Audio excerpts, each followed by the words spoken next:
Good morning, everyone. A good Tavach, Shavua Tov. We are continuing here in KITZUR HILCHOS SHABBOS, still holding by the halachas of hadlakas neres, of lighting the candles. And this is a very important one. This is something that happens often when you are invited out Friday night to somebody else's house for a meal, and they live a bit far from where you live, and it's going to be hard to light your candles at home and still get there for the meal. Happens many times, young couples that are going around to family members and other people the like during their, especially Shana Rishayna, their first year of marriage, they make the rounds. So it's not always so easy and convenient to be home at the time of candle lighting. What does a woman do? Isha she'eino echeles bebeisa b'leil shabbos. A woman that is not eating in her own house on Friday night. She's going together with her husband to eat in another house. But she's going to return home after the meal. So they're going to their uncle's house, and they're going there for the meal. When the meal is over, of course, they're going to return home and sleep at home. Even so, it's better that she lights the candles in her own house. Even though she's not going to be eating by the candles, but there's a mitzvah to light candles in the house itself. However,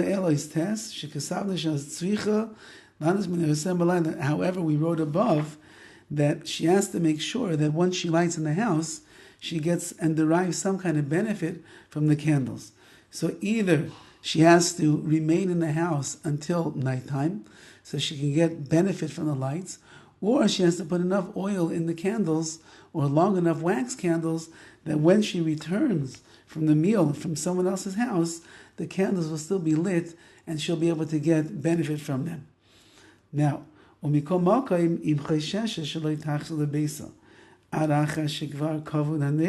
she's concerned that she's not going to get home until after the candles are extinguished, and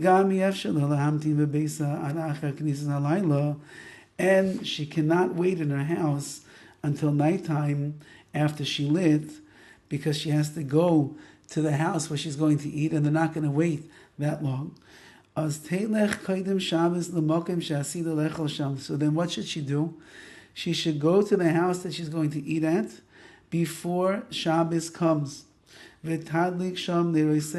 there in that house where she's going to eat the Friday night meal, that's where she should light the candles.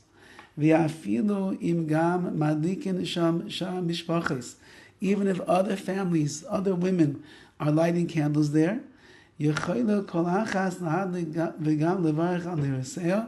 you might have thought, well, what's the point of lighting? If the point of lighting is to bring light to the dining room so you can see the food better, so it makes the meal more enjoyable, people can see better where they're walking, it's better for Shalom Bayis, so there's already candles being lit there, so why should I light? Says the KITZUR, because the more light that there is in the room, which means the more candles that are being lit, the more simcha, the more joy and kavod and honor for the Shabbos there's going to be.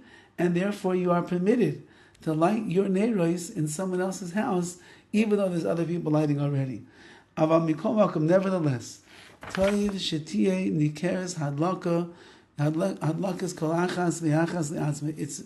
it's better if it is nicker, if it is obvious that each one is lighting on their own.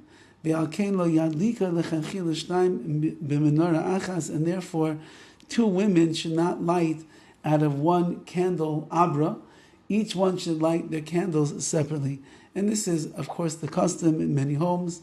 When people go to eat a Friday night Suda, a Friday night meal by somebody else, so the woman of the house has her candlesticks, her candelabra that she lights, and then they put aside two other tea lights or two other candles, not in the same candelabra, but someplace else, so that it's nicker, that is obvious that these are separate candles that are being lit.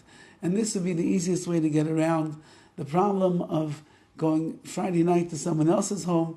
Just go to their house early, light your candles there, and then you cover all of your bases, Be'ez Hashem. Have a wonderful day.